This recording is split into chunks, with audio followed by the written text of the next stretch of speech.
예, 오늘의 모닝 브리핑 시작하겠습니다. 지난 주말 미증시는 지수는 올랐는데 하락 업종이 더 많았다라는 점에서 실질적으로는 좀 조정이 나왔다라고 봐야 될 것 같고요.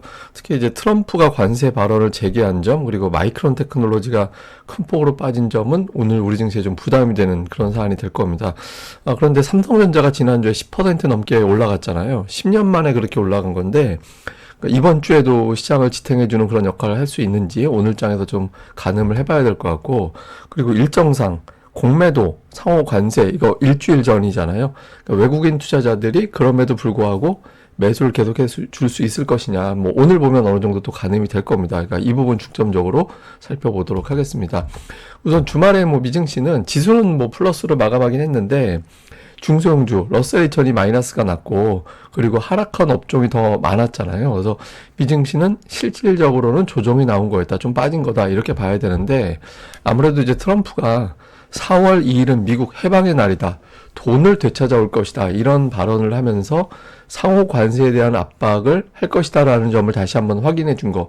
그러니까 이 점이 좀 부담이 됐다라고 봐야겠죠. 다만 이제 장 초반 넘어가면서 그러니까 유연성은 중요한 단어다. 뭐 기본적으로 상대방이 어떻게 하느냐에 따라서 관세 부과의 수준이 달라질 거야. 뭐 이런 취지로 이야기를 하면서 역시 협상용이었구만. 이렇게 평가를 하게 됐죠. 이 점이 이제 지수 자체를 좀 올리는 그런 역할을 하긴 했는데, 어쨌든 관세 발언을 다시 시작했다라는 것 자체가 투자자들에겐 좀 부담이 됐을 겁니다. 그리고 우리 증시에는 또 마이크론 테크놀로지가 워낙 많이 빠졌잖아요.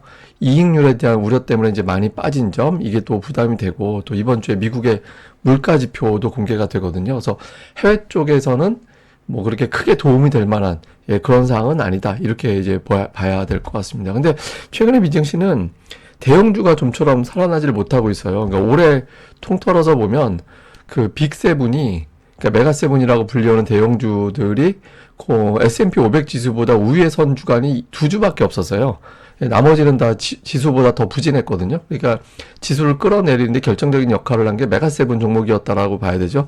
그러니까 거기서 보면 뭐 예를 들어서 뭐 테슬라라든가 이런 종목이 결정적인 역할로 한 걸로 보여지긴 하는데, 어쨌든 전체적으로 미증시에서는 메가세븐이 계속해서 발목을 잡고 있고, 이 흐름이 끊어지는지 여부가 상당히 중요한, 뭐 미국 투자자들에게 좀 관심 포인트 중에 하나가 되어 있는 것 같습니다. 근데 어쨌든 중요한 건 뭐냐면, 전 세계 증시에서 미국 시장, 미국 시장의 어떤 주식 비중이 계속해서 좀 떨어지는, 그런 형태가 나타나고 있거든요.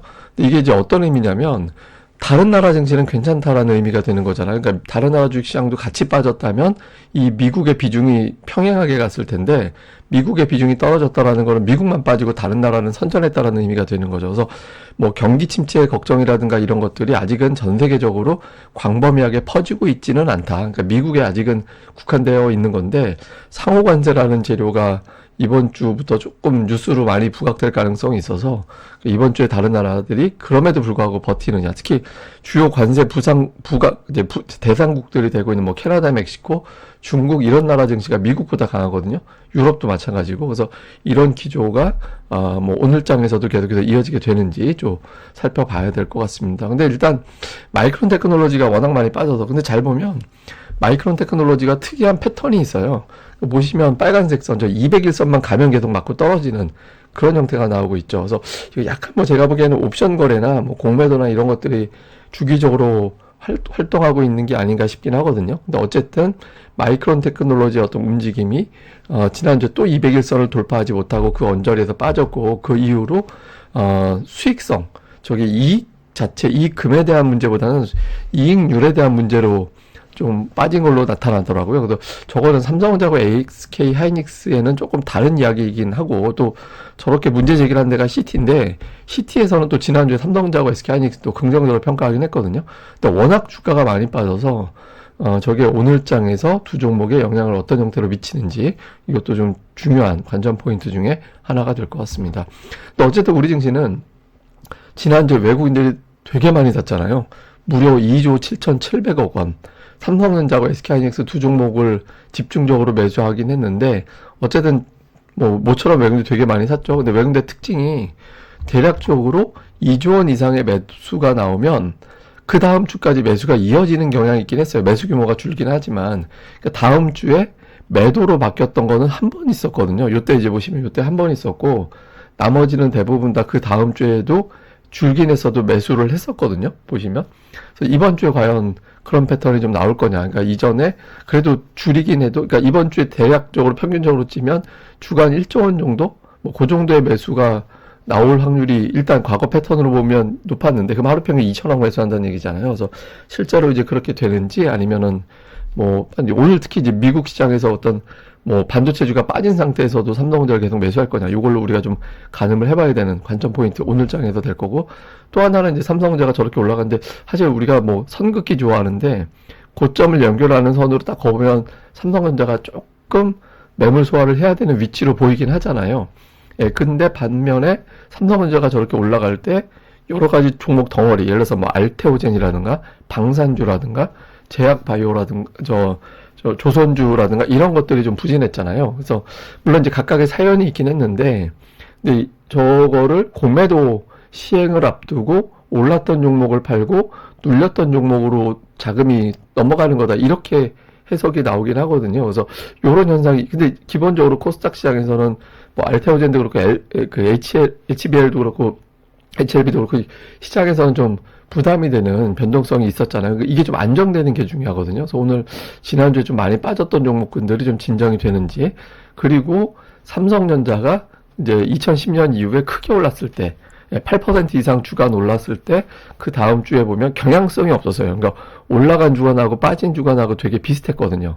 그 다음 주에 어떤 주가 흐름을 보면. 근데 어쨌든 그래서 경향성 없긴 한데, 그러니까 이번 주가 근데 변동성이 그렇다고 또 적지는 않았어요. 보통 한 3% 이상의 오르고 내리고가 나왔기 때문에 이번 주에도 이렇게 좀 평범하게 가지는 않을 것 같은데, 뭐 외국인 투자자, 근데 이때 좀 비교가 되는 게 뭐 공매도 재개 뭐 이런 것들하고 또 맞물리는 시기가 돼버렸잖아요. 그래서 이제 그런 시기에 맞춰서 이번 주에도 외국인들이 지난주와 같은 움직임을 보이게 될지 좀 잘 봐야 될 것 같습니다. 그리고 지난주 기관하고 외국인들이 코스닥 쪽에서 매수를 집중한 종목들을 보면, 그 기관 같은 경우는 매수한 종목군들이 되게 특징이 있어요. 그러니까 반도체 되게 열심히 났죠. 그러니까 왼쪽에 보고 계신 게 기관 투자자들의 매수 상위 종목인데, 그 절반이 한 60%가 순매수 상위 중에서 60%가 반도체에 집중이 되어 있습니다. 그리고 지난주 잘 생각해 보면은 상승이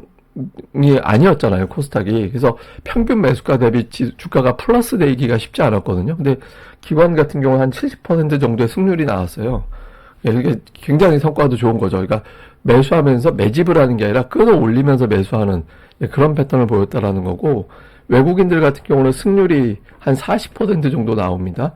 그런데 보면은 외국인들에게 업종별 특이성은 없었어요. 그러니까 골라 담는, 업종 내에서 이제 골라서 사는 이제 그런 형태를 보인 게 특징인데, 그래도 굳이 따지자면 반도체 비중이 조금 더 높아 보이긴 합니다. 근데 그렇다고 뭐 외국인들 기관 같이 이렇게 집중적으로 산 건 아니었고, 그러니까 참고로 개인은 지금 코스닥에서 승률이 15% 정도밖에 안 돼요. 그러니까 그만큼 시장이 어려웠다라는 거거든요. 근데 지금 기관이 계속해서 수익률 게임을 벌여나가고 있다라는 점, 이거는 좀 주목을 해봐야 될 것 같습니다.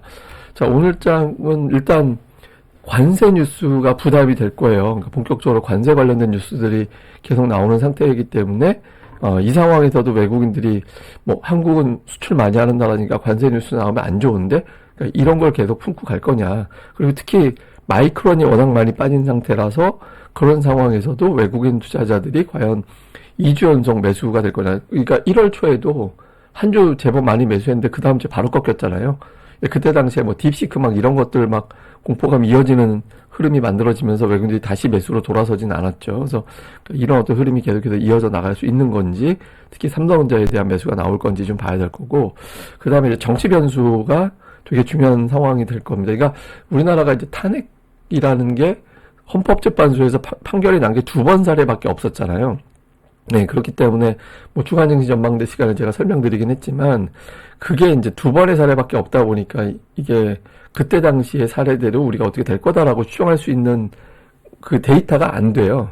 예, 2번 가지고는. 그래서 이번에는 이제 어떻게 될지 좀 봐야 되긴 하는데, 일단 증권사들의 대부분의 분석은 판결이 나면서 결국에는 불확실성이 제거가 되는 쪽으로 될 것 같다. 그래서 그 증시에는 긍정적인 어떤 흐름이 만들어질 것 같다라는 쪽으로 생각은 하고 있는 것 같습니다. 근데 어쨌든 뭐 이번 주에 뭐 나는지 안 되는지 우리가 알지 못하니까 좀 보면서 이것도 뭐 뉴스가 어떤 형태로 전개가 되는지 봐야 되겠습니다. 예, 그리고 이제 공매도 재개 직전 주간이잖아요. 그래서 제가 이전의 사례도 좀 찾아봤거든요. 그래서 공매도 금지가 됐다가 해제가 되는 시점이 총 3번이 있었는데, 뭐 주식시장이 뭐 3개월 후에는 다 올라갔다고 하는데, 첫 번째 말고 두 번째, 세 번째 사례 보면 3개월 동안에 뭐 4.5% 올라가고 2.4% 올라가고 하는 거는 별거 아니잖아요. 그리고 특히 2021년 사례 같은 경우는 한 달 후에도 2.4였는데 3개월 후에도 2.4니까 거의 제자리였다는 얘기거든요. 그래서 다 아예 차트로 한번 제가 다 그려봤어요. 예, 이게 이제 첫 번째 공매도 해제, 두 번째, 세 번째. 보시면 선 근개 공매도 해제됐던 시점이거든요.